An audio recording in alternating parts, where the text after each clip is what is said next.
digo, señoras, no tienen que saber cómo hablar inglés, pero se tienen que sentar con sus niños cada noche a leer. You know, they need our faith that they can do that, because we live in a society that always says to them that they can't.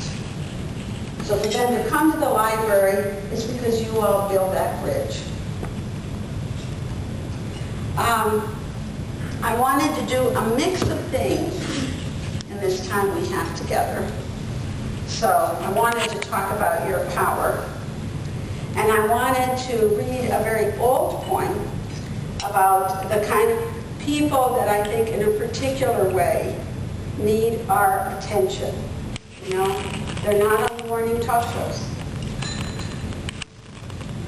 But they probably cleaned our rooms in the hotel.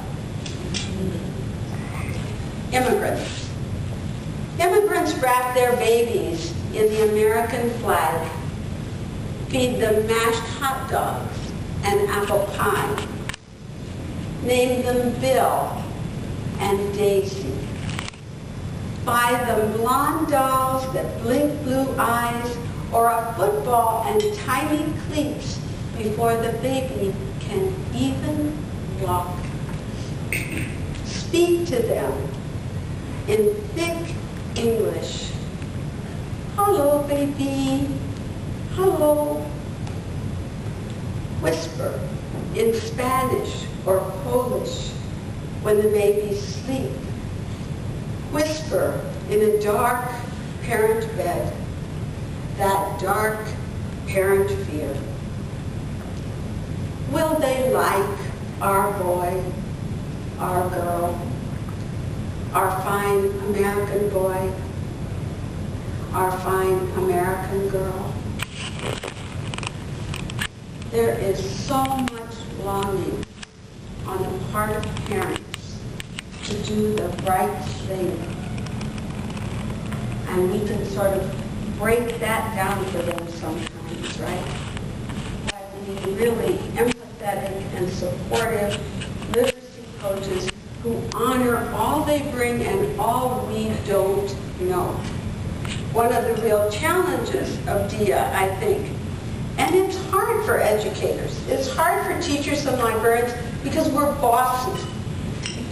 I mean, we know how to tell people what to do. We're the people who, if the kids are running at the mall, will say, don't do that.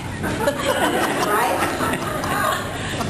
So then how easy is it for us to say, we're going to have a DIA planning committee, and it's going to represent, on it are going to be the people we want to come to the DIA event.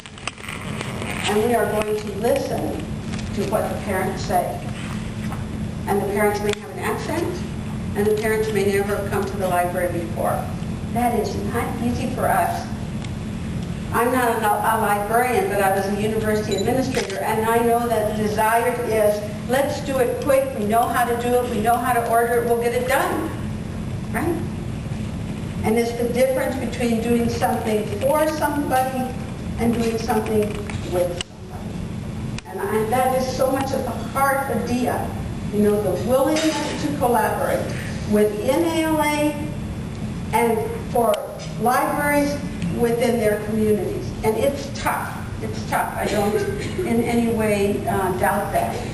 I am a member of the National Book Festival Board, and which means that every once in a while I get to hear the very eloquent Librarian of Congress, Dr. Jim Billingham. And I don't know if you've ever heard him, but he is such an elegant and erudite man. And so he mentioned, and I didn't even know such a thing existed, that every year UNESCO selects a city in the world that is the World Book Capital. And so for next year, the World Book Capital is going to be the city of Yerevan in Armenia. And I gathered from the news release that it means that different world cities compete, just like people do to have the Olympics, right? So they put together, this is what we do to be the world city. And the Director General of UNESCO, in her remarks, said, I congratulate the city of Yerevan, which has presented a particularly interesting program with many different themes, including the freedom of expression, as well as several activities for children, who will be the readers and authors of tomorrow. It's easy for people to think of those of us who work with children and children's books as kind of cute. You know, I feel like they kind of pat me on the head, oh, that's so cute. And then they go right on, you know, to the next topic. But I was so moved by those words. The readers and authors of tomorrow, you know. That's the children we're preparing, and we want to see a lot more diversity of authors, we know that. Well, as I said, I wanted to have a mix. I was so moved by the speakers this morning, both women I know and admire, and I did not know the new president, but I was so moved by Maria's words too. What a charge. Okay, but to try a different mood, one of the nice things about the kind of writing I do is I write for adults, I write for teens, and I write for little ones. And little ones always want me to say that I really love writing for them, but best. You know, they say, well, don't you really like writing for us? And of course I do, but I'm really interested in all of those groups, and I'm not going to give up any of them. And I had a book come out for teens called Dizzy in Your Eyes, Poems About Love, suggested by a librarian who said to me, you need to write a book of love poems written by teens. And I said, love poems? And then I got really fascinated by the idea. So this is the first poem in the book for a change of mood. These are all in the voices of teens, and it's called Weird. I start to type an email, but the letters on the screen don't match the letters I type. I try again. Stare at the screen. Feel I'm in some weird movie and the machine is possessed. Has learned to read my mind and enjoys watching my confusion. Knows I can't tell anyone. My computer and I have a secret. They'll think I'm crazy. No matter what I do, the keys type your name. Nothing like teen love.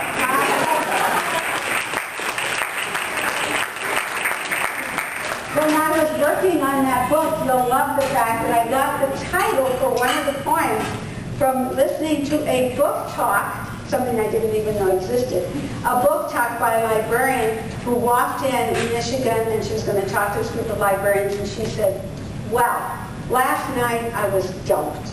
And I thought, dumped, what a great word. And I immediately wrote it down and ended up writing a poem in the voice of a teen about being dumped. I love that idea.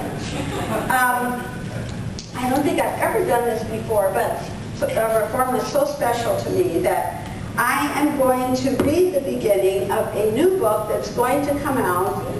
It's dedicated to Rose Trevino, and she knew it.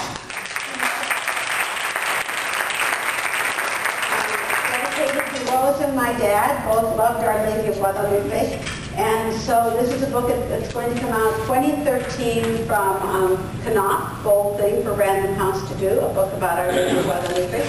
Our tentative title is The Beautiful Lady, and this is the beginning. Look, I did it. Terry holds up a bright red paper flower. Gracias, Grandma Lupita, for teaching Terry to make these, I say. I used to make flowers like this with my abuelita in Mexico, says Grandma Lupita. When we'd go to the market holding hands, we'd see huge paper flowers, yellow, orange, and red, like those in the living room. I'm so happy you girls came on this cold December day, mis queridas. Who's that pretty lady? Asked Terry. I like all the gold stars on her cloak. I like her face, too. That's Our Lady of Guadalupe. And today is her special day, says Grandma. Every December, Rose and I make pretty flowers to put around the statue. And every December, Grandma Lupita tells me the story of Our Lady of Guadalupe. Long ago, Grandma begins, on a cold December morning, Near what is now Mexico City, a man named Juan Diego put on his tira, his cloak, and started down the road to church. As he walked along, he heard lovely bird songs swirling through the air at the top of Tepeyac Hill. Curious, Juan Diego looked up.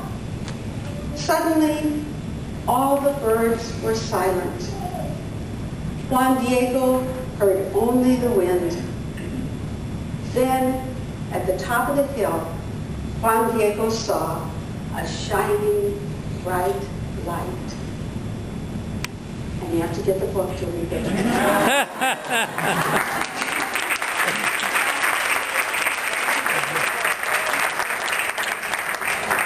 Now, the book that's going to come out after that is the book that Libby and I wrote. And Libby, I don't think the people at the back of the room got to see you. So I think you should come up here, just for 5 seconds, just so they can see